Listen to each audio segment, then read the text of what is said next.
प्यारे प्यारे दोस्तों, नमस्कार। स्वागत है आप सभी का मेरे यूट्यूब चैनल पे। और आज का हमारा टॉपिक है गाँवों को आत्मनिर्भर बनाने का अवसर। आगे बढ़ना है तो हर दर्द को भुलाना पड़ेगा, एक और कदम बढ़ाना पड़ेगा, जिंदगी को फिर से जीना सिखाना पड़ेगा, इस बार कुछ करके दिखाना पड़ेगा।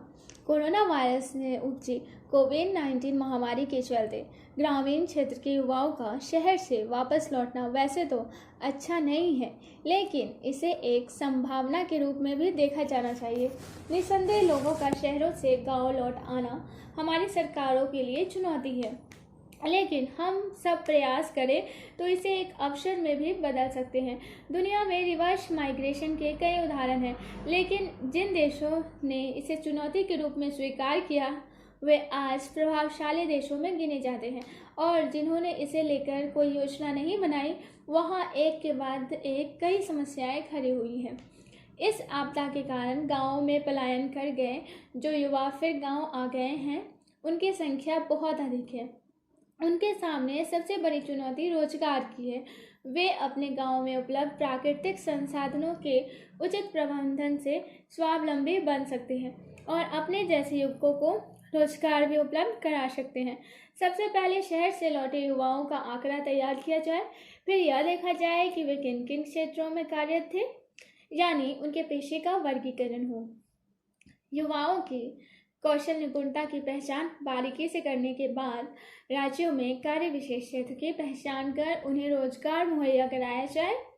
शहरी क्षेत्रों में रोजगार हेतु जाने वाले ज़्यादातर युवा ग्रामीण परिवेश के होते हैं।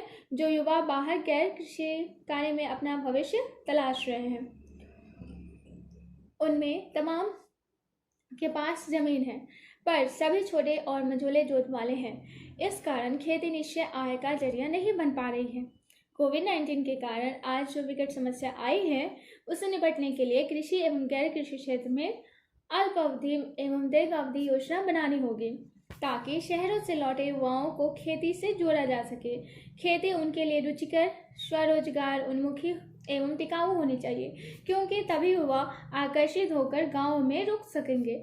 देश के कई राज्य इस दिशा में सामने कार्य कर रहे हैं और उसके सकारात्मक परिणाम भी सामने आए हैं। महात्मा गांधी ने कहा था कि आत्मनिर्भर बनने के लिए ग्रामीण अर्थव्यवस्था को विकसित करना होगा, तभी हम ग्रामीण युवाओं को रोजगार देने में सक्षम हो पाएंगे। अध्ययन और चिंतन से जो बातें सामने आई है, उसके आधार पर कुछ सुझाव हैं जिनके जरिए गांवों को आकर्षण का केंद्र बनाया जा सकता है। मनरेगा योजना के अंतर्गत खेती एवं उस पर आधारित गतिविधियों में लगे किसानों को रोजगार देकर उनकी आय सुनिश्चित की जाए। बीज, उर्वरक, कीटनाशक आदि का पैसा डीबीटी के माध्यम से दिया जाए। फसल क्षेत्र विशेष की पहचान कर नकदी फसलें यथा मूंगफली, सोयाबीन एवं मसालों की खेती को बढ़ावा दिया जाए। मौसम के बदलते मिजाज को देखते हुए कम पानी एवं अवधि वाली फसलों जैसे मडुआ यानी कि रागी, मक्का, तिल, सरगुजा के साथ साथ अंतर्वर्ती खेती को बढ़ावा दिया जाए। वर्षा जल संचयन हेतु छोटे छोटे तालाबों के साथ साथ बड़े बड़े तालाबों का भी निर्माण गांव में किया जाए। इसके अलावा सूक्ष्म सिंचाई पद्धति को अंगीकार कराने हेतु कृषि वैज्ञानिक केंद्रों द्वारा किसानों को प्रशिक्षण दिया जाए। सूक्ष्म सिंचाई पद्धति को आवश्यक बनाया जाए एवं इस क्षेत्र से जुड़े युवाओं में कौशल विकसित किया जाए। कृषि के साथ साथ पशुधन क्षेत्र को भी बढ़ावा दिया जाए और सब्जी की खेती को विशेष प्रोत्साहन मिले। त्रिपुरा मॉडल के अनुरूप उत्पादों का नुकसान होने की सूरत में किसानों को बचाव के उपाय विकसित करने होंगे। इसके साथ ही जीरो एनर्जी कोल्ड चैम्बर में भंडारण की व्यवस्था करनी होगी। समेकित कृषि प्रणाली को बढ़ावा देने के साथ साथ फैमिली फार्मिंग सिस्टम को भी प्रोत्साहन देना होगा। पंचायत स्तर पर बकरी, सूअर एवं मत्स्य पालन के साथ साथ डेयरी को बढ़ावा अवश्य दिया जाए। सरकारें खाद्य प्रसंस्करण को प्रोत्साहन देकर भी युवकों की गाँव में रोकने में कामयाब हो सकती है। कृषि उपज की खरीद के लिए सरकार तत्परता दिखाए और फसल खरीद की गारंटी भी दे। कृषि उत्पाद खरीदने हेतु ग्राम स्तर पर समितियों का गठन किया जाए दैनिक आधार पर प्रिंट मीडिया के द्वारा जानकारी देने की व्यवस्था बनाई जाए ताकि किसानों पर प्रतिस्पर्धा के भाव जागृत न हो सके।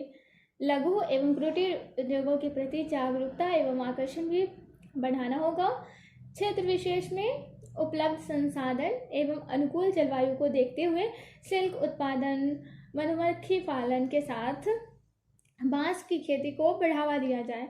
बांस में मूल्य संवर्धन के स्कोप को देखते हुए ट्राइफेड के सहयोग से युवाओं में कौशल विकास किया जाए।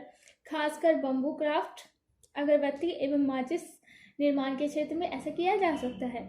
बांस का अवैध व्यापार रोका जाए और पंचायत स्तर पर मूल्य संवर्धन के उपायों पर विचार किया जाए। खेती आधारित उद्योगों को भी बढ़ावा दिया जाए। सुगंधित धान, सब्जी आदि के लिए सुनिश्चित बाजार उपलब्ध कराना आवश्यक होगा। इसी के साथ औषधीय गुण वाले पौधे की खेती को भी बढ़ावा दिया जाए। निसंदेह यह केवल सरकारी प्रयासों से ही संभव नहीं होगा, लेकिन इसके लिए पहल सरकार को ही करनी होगी। इसके लिए ग्रामीण स्तर पर तक जिन संगठनों की पहुंच है और जिन्हें इस क्षेत्र में काम का अनुभव है, उन्हें इसमें जोड़ा जा सकता है। सरकार गैर सरकारी संगठनों से भी सहयोग ले सकती है और अपने मानव संसाधन का संतुलित उपयोग कर गांव को आत्मनिर्भर बना सकती है। इसके लिए ठोस पहल करने की ज़रूरत है। जनता में तो इच्छा शक्ति होती ही है। जो व्यक्ति पैदल ही लंबी दूरी तय कर अपने गांव घर लौट सकता है, वह अपने लिए रोजगार भी अपने गांव में ही पैदा कर सकता है। बस इसके लिए सही माहौल बनाने की ज़रूरत है। तो आज के लिए इतना ही। आशा करती हूँ आप लोगों को ये टॉपिक बहुत पसंद आया होगा। पसंद आया है तो लाइक ज़रूर कीजिएगा। नमस्कार।